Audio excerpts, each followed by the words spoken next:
Welcome to the Quarantine Files. And now, ladies and gentlemen, Nick Seth Smith. My guest today is Alex Soto of the Smart Skin Store. Welcome, Alex. Thank you, Nick. Nice to be here. So, Alex, tell me, what is Smart Skin shopping?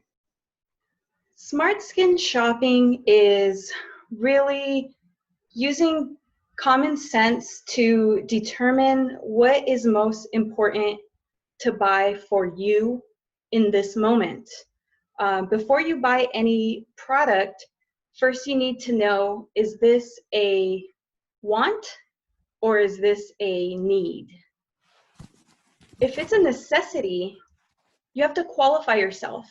You have to say, what problem am I having? Am I having an excess in oil? Am I super dry? What is the problem?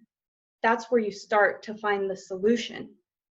If it's a desire, if it's something that you just really want, like I want a skin firming gel because I know aging is real and I want this, then you have to prioritize your desires. Where on this list of priorities is this particular desire? From that point, you can know what's your budget, what's your timeline, and you can purchase appropriately. Cool, thank you. That sounds a bit like buying electronics if I'm a guy, but it's kind of the girl's version, but that's really, really interesting. Now, is this just for guys or is it just for girls, also for guys? I reference women a lot because about 85% of my hands-on clientele are female. However, this applies to men and women the same. So men kind of have to decide. A lot of the males that I encounter are struggling with maybe eczema or dryness, or sometimes it's a specific kind of a rash of some sort. Right. Whatever the case, the process for men is the same like women. Is this a need or is this a desire? And then that's how you want to approach the shopping. That makes sense. So now, what is the hardest part about shopping for skincare products? So shopping for skincare products is not the difficult part. Actually practicing it is the hardest part because it requires discipline. But if you look at it like it's a hobby, like something that you could try at your leisure and practice over time to get good at, that's how you know that you're starting to get good at not only the discipline in the routine of skincare, but also the shopping. So you have to practice shopping in order to get good at shopping and then practice putting it on to get good at applying it? I'd say you would probably first start with qualifying yourself. Like, do I want to get into skincare so that I can have a routine every night before bed? If that's the case, start with a simple cleanser. There's no need to go for a 5 or 7-step system. If you really just want to start with a single practice, it could be an investment of anywhere from, if you want to go drugstore, about 12, if you want to go quality esthetician room, to about maybe $30. So from $12 to $30 for a cleanser. That can be an initial investment into skincare that will evolve like a hobby does over time. Sure. Now, what differentiates a $12 from a $30 product? How do you tell the difference? The less expensive products tend to have sodium lauryl sulfates in them, or commonly known as detergents. More soaps are in the lower price point products, where you'll find more botanics and natural products in higher end. Not necessarily department store, but the more, $25, $30 range for cleansers. Those probably have some pretty significant raw ingredients that are natural. Like, you'll get a lot of oils and natural exfoliants, jojoba esters, that cost a little more to make, but they are natural. So this is what demonstrates the price difference.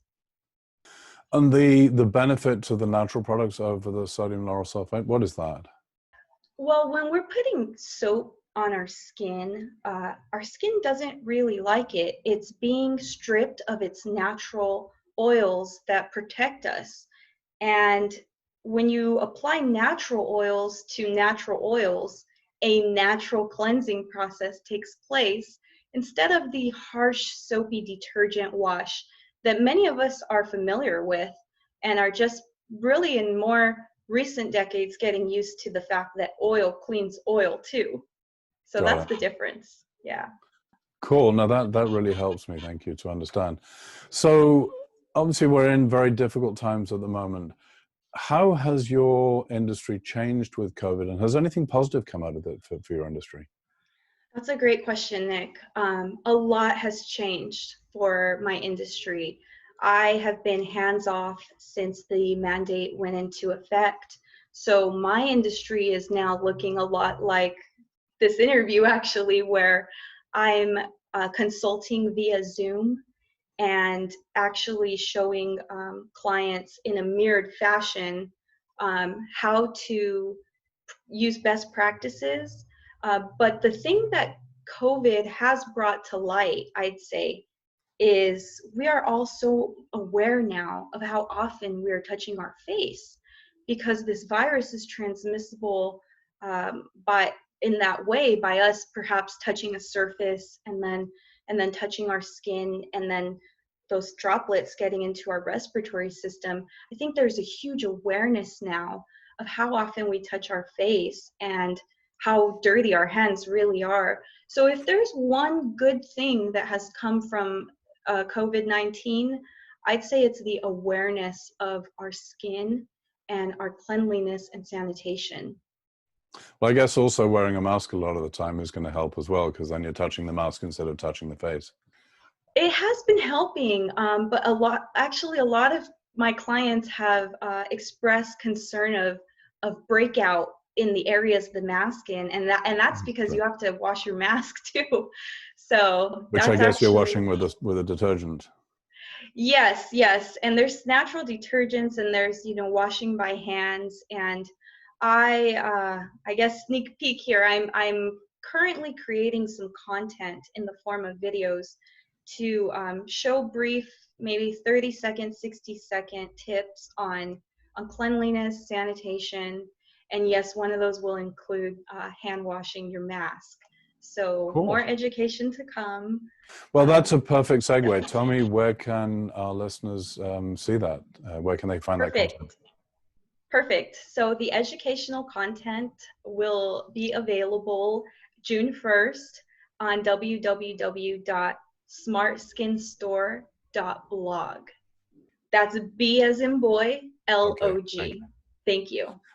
Well, this is really Definitely. cool. And I'm glad that positive things are coming out of COVID-19. A friend of mine pointed out that it's the only time you can go into a bank with a mask on and not get arrested. Nothing if not interesting times. So if you had to leave our listeners with a final message, what would your recommendation be to them when it comes to skincare?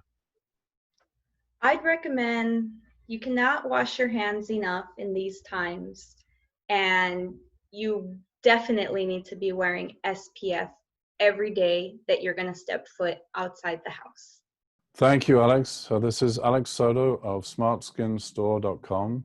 Check out her products. She has an amazing product, an amazing wealth of knowledge, and I'm sure her videos will be exciting, interesting, and educational.